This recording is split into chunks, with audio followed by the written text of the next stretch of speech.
வைகுண்டநாதனை வையமெல்லாம் போற்றிடும் வைகுண்ட ஏகாதசி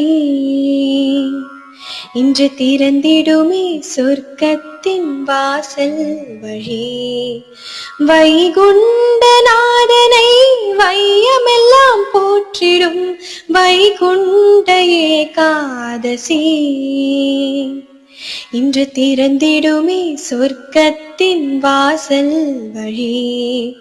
ஸ்ரீரங்கநாதா கோவிந்தா ஸ்ரீ ஸ்ரீனிவாசா கோவிந்தா ஸ்ரீரங்கநாதா கோவிந்தா ஸ்ரீ ஸ்ரீனிவாசா கோவிந்தா. அரக்கணம் முரணவனை அடக்கியே வத முடித்து அரங்கனின் பெண்ணுருவே ஏகாதசி. அரக்கணம் முரண